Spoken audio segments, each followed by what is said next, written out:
Hari igitabo kivugwa n'abake cyasomwe n'ababarirwa ku ntoki, bivugwa ko cyahishuriraga isi ibanga ry'abantu n'abamarayika. Icyo gitabo ni igitabo cya Enoch, inkuru y'umuntu wakuwe mu isi ajyanwa mu ijuru akerekwa ibihishwe bidakwiye kumenywa n'abantu basanzwe batuye isi. Ni igitabo cyagiye gihishwa kinaburirwa irengero mu binyejana byinshi bitambutse, kuko kirimo inkuru ziremereye zigaragaza intangiriro z'umwijima n'intambara z'ibiremwa bidafite umubiri nk'uw'abantu. Murakaza neza ku Mayobera TV, urubuga rwihariye rugamije gucukumbura no kugaragaza ibintu bihishe, amabanga atavugwa n'amayobera akomeje kuyobera isi n'abantu bayo kuva kera kugeza uyu munsi wa none. Hano niho ukuri kutavugwa mu ruhame guhura n'ibibazo bikomeye abantu benshi batinya kubaza.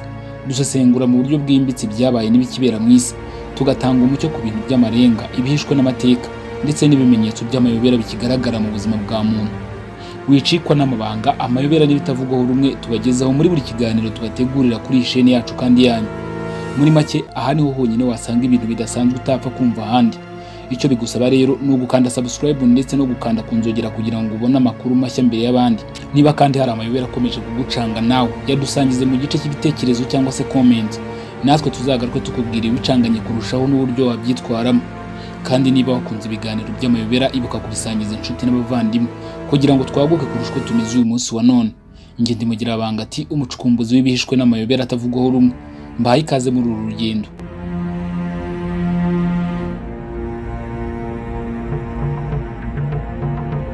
Igitabo cya Enoch si ubutumwa busanzwe, ni urwandiko ruvuga amayobera y'igihe cyashyizwe ku ruhande, amasezerano y'abamarayika baguye, imanza z'abayogoje isi n'ibihano by'akaga biteganyirijwe ibiremwa bigendera mu mwijima. Iyi nkuru ntiyigeze yemerwa n'amadini menshi yo ku isi kubera ko ivuga ibintu bikomeye ibitarigeze biboneka mu bitabo byera bisanzwe. Mu ntangiriro z'iki gitabo, Enoch avuga iby'abamarayika bitwa watchers, abari bashinzwe kurinda abantu ariko bakagwa mu gicumuro gikomeye. Baje kureba ubwiza bw'abakobwa b'abantu, barabashaka, barabyarana, babyara ibiremwa bikanganye cyane byiswe Nephilim. Ibigogo byari binini, bikagira imbaraga, bikarya abantu, bikayobya n'isi yose. Igitabo kivuga ko aba bamarayika baguye baje no kwigisha abantu ibintu byari bitemewe kandi biteye urujijo, ariko bifatwa nk'ibisanzwe uyu munsi wa none. Harimo ubugeni n'imitako y'amaduka y'ibitari byemewe, uburozi n'ubugome bwo mu mwijima, ubumenyi bw'inyenyeri bwari bwarahishwe, ndetse n'ibanga ry'intwaro za kirimbuzi. Aya masezerano y'umwijima yaranduye isi, bituma Imana ifata icyemezo cyo guhanagura ibiremwa byose byariho. Nephilim bavugwa nk'ibindi biremwa bidasanzwe tuzanagarukaho mu kiganiro cyabo cyihariye. Igitabo cya Enoch kibasobanura mu buryo budatera ubwoba gusa, ahubwo buteye n'amatsiko. Bari ibiremwa biri hagati y'abantu n'abamarayika, bari bakomeye ku buryo nta muntu wabahagarika, kandi baryaga inkomoko zose zirimo amaraso. Bavugwagaho ko bumvaga no mu mabanga y'isi ibyo abandi bantu batashoboraga kubona cyangwa se kumva. Bivugwa ko Nephilim ari bo bavutse mu mwijima w'isi yose, ari nabo umwuzure waziye guhanagura. Mu gitabo cya Enoch harimo urugendo ruteye ubwoba n'ibitangaza. Enoch ajyanwa mu ijuru n'abamarayika, yanyuze mu marembo y'umucyo urenze ubwenge bw'abantu, ahantu hari ingufuri z'amayobera zifungurira imbaraga z'umwijima, icyumba cy'ubutabera bw'Imana, aho yumvise imanza z'ibiremwa bitaboneka. Enoch kandi yabonye ibikomeye. Amagambo ye yatuwe mu bwanditsi bwamaze imyaka ibihumbi. Ibyo yabonye byagaragaje ko isi ifite amabanga menshi tutamenya. Aba watchers baguye, baciriwe urubanza, ariko icyemezo cy'icyubahiro kirimo amayobera gikubiye mu gitabo cya Enoch. Enoch avuga ko yabonye umuguriro w'umuriro utazima, umwobo w'umukara utagira iherezo, ndetse n'amaribori y'amashusho atakibasha kubona urumuri rw'Imana. Abamarayika baguye baboshywe ingoyi z'umwijima kugeza ku munsi w'iherezo. Enoch yeretswe ahitwa Shewuru, aho imitima y'abantu ijya nyuma yo gupfa. Yerekwa ibice bine birimo icya mbere kirimo abera bategereje ingororano, icya kabiri cyari kirimo abicuza ariko badahanwa, icya gatatu cyari kirimo abicanyi n'abanyabyaha bifuza urubanza, hanyuma icya kane cyari kirimo imitima y'abatwaye amaraso n'abakoze ibyaha by'amaraso. Ibi bice byose birangwa n'imbaraga zitagaragara zivanze n'umwuka w'ubutabera bwuzuye ubwoba. Igitabo cya Enoch kigira ubuhanuzi butera ubwoba ku munsi w'imperuka. Kivuga ibintu nk'ibi: izuba rizahinduka umwijima, inyenyeri kandi nazo zizacika mu mwanya wazo, amazi y'inyanja azabyuka nk'umujinya, abamarayika bazagaruka gufata abigishije umwijima, hanyuma imiryango y'isi izafungirwa hanze y'ubugingo. Ibi byose bikarangwa n'urusaku rw'amayobera Enoch yise ijwi rishwanyaguza isi n'ijuru. Igitabo cya Enoch ntikigeze cyemerwa n'amatorero menshi kuko kirimo ibintu bicukura amabanga yo mu ijuru, imbaraga z'umwijima, ibiremwa bidahuye n'imyumvire y'isi, n'inkuru zivuga ku bintu byarenze ubushobozi bw'abantu. Ni igitabo cyamaze imyaka myinshi gihishwe, kigera kuri bake, gisigara kiba igihishwe mu mwijima ariko gifite urumuri rw'amayobera. Abashaka kumenya byinshi ku byaremwe byose mu bihishwe by'ibyanditswe bya kera, nta gitabo cyagize uruhare mu gutera ubwoba, amayobera no guteranya abahanga n'abayobozi b'amadini nk'igitabo cya Enoch, kimwe mu bitabo bya kera byanditswe mbere ya Pawulo, mbere ya Mose, ndetse bamwe bavuga ko cyanditswe mbere y'uko isi yuzura abantu bake. Igitabo cya Enoch kirimo ibintu byasaga n'ibyihanangiriza ubutegetsi bwo mu isi. Nicyo gituma ubwo Bibiliya yahuzwaga mu bitabo byemewe, iki gitabo cyafatwaga nk'igitabo gikomeye cyane ku buryo kwemera ubutumwa bwacyo byashoboraga guhindura ubushake bw'abantu ku byaremwe byo mu ijuru, ubushobozi bw'abantu n'ubutumwa bw'ibyasezeranyijwe. Igice cya mbere cy'amayobera kiri muri iki gitabo ni abamarayika baje ku isi batera inda abakobwa b'abantu.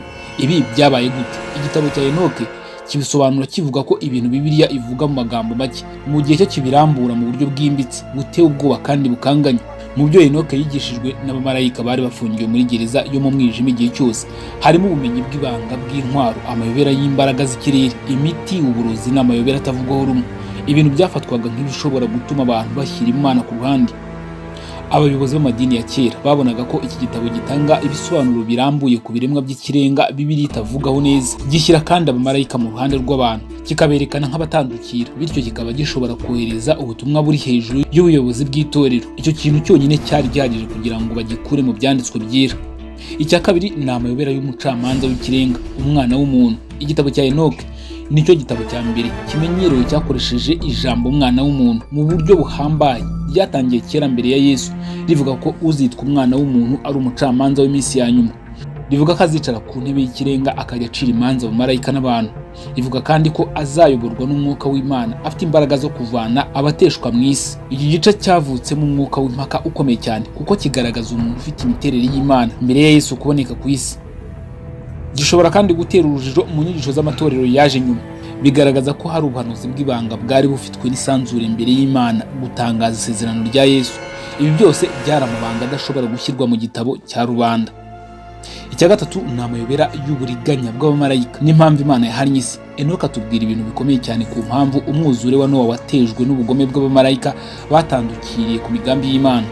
Isi yari yamaze kuba imbunda y'amaraso, imana z'ibinyoma n'ubuhumane bw'ubuhanga bw'abakozi b'ikirere. Aha niho abahanuzi n'abanyamateka bavuga ko amatorero ya nyuma y'aba apotre yabonye ko iyo iyi nyandiko iza kuba iri mu byanditswe, abantu bari kubaza byinshi ku basirikare b'ijuru n'uruhare rwabo mu mateka y'isi. Mu by'ukuri impamvu nyamukuru yatumye igitabo cya Enoch gikurwa mu byanditswe byera si uko cyari cyuzuyemo ibinyoma, ahubwo nuko cyari gikubiyemo amabanga menshi atagenzurwa n'itorero. Cyavugaga ibintu byinshi ku isi y'ibyaremwe bitagaragara. Amatorero yasangaga bigoye kubisobanurira abantu bose.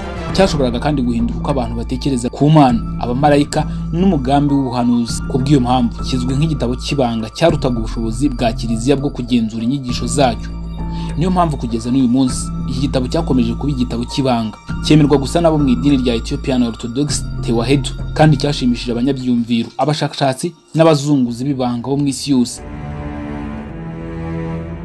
Ndakwibutsa ko niba ukunda ibiganiro nk'ibi by'amayobera n'ibitavugwaho rumwe, nta handi wabisanga uretse aha ku Mayobera TV. Icyo usabwa ni ugukanda subscribe kugira ngo buri uko dukoze ikiganiro ujye uhita ukibona mu buryo bworoshye. Kandi niba wakunze ibiganiro byacu, bisangize n'abandi kugira ngo twaguke kurusha uko tumeze uyu munsi wa none.